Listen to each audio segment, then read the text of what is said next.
আমি কিন্তু next part নিয়ে চলে এসেছি উপনয়নের। এখন আমরা যাচ্ছি গঙ্গা স্নান করাতে। আর গঙ্গাটা যেহেতু এখান থেকে একটু দূরে, সেই জন্য দাদা অটো আর একটা টোটো ভাড়া করেছে। আমরা কিন্তু বাড়িতে কেউ থাকছি না, সবাই মিলে আমরা যাচ্ছি স্নান করাতে। আর আমার বরটাকেও নিয়ে যাচ্ছি।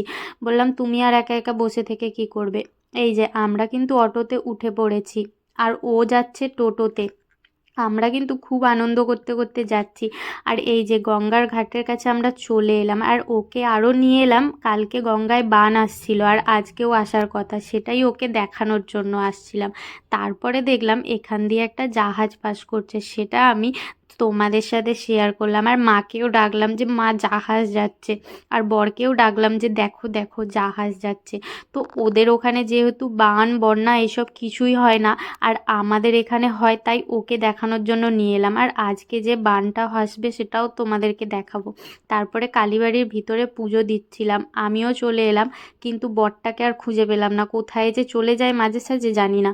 তারপরে এই যে তোমরা দূরে বুঝতে পারছো কি না জানি না, এখানে কিন্তু অনেকটা দূর থেকে আমরা বুঝতে পারছি যে বান আসার সময় হয়ে গেছে, মানে আসছে।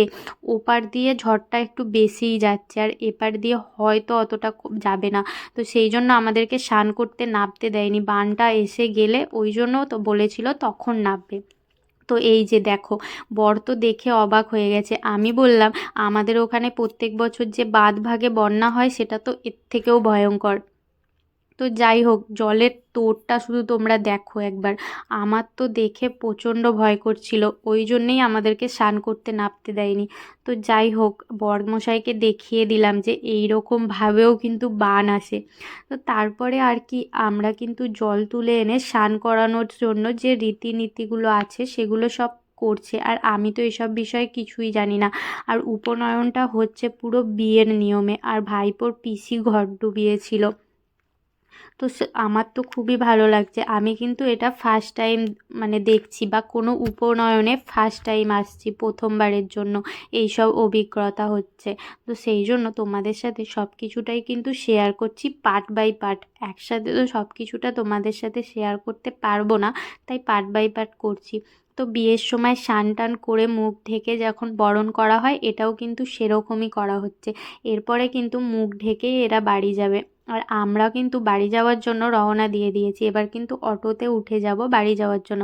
কিন্তু বরটা যে কোথায় গেল তাকে আর খুঁজেই পাচ্ছি না। চলো তাকে একবার ফোন করে দেখি কোথায় গেল। আমার মাও কিন্তু আমার পিছন পিছন হাঁটছে।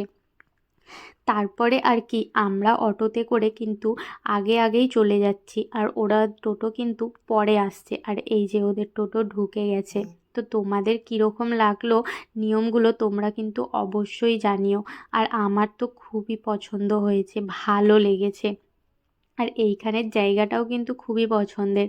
তো যাই হোক, ওরা কিন্তু এখনও মুখ ঢেকেই বাড়ি যাচ্ছে। আর এরপরে কিন্তু গিয়ে নান্নি মুখ করানো হবে।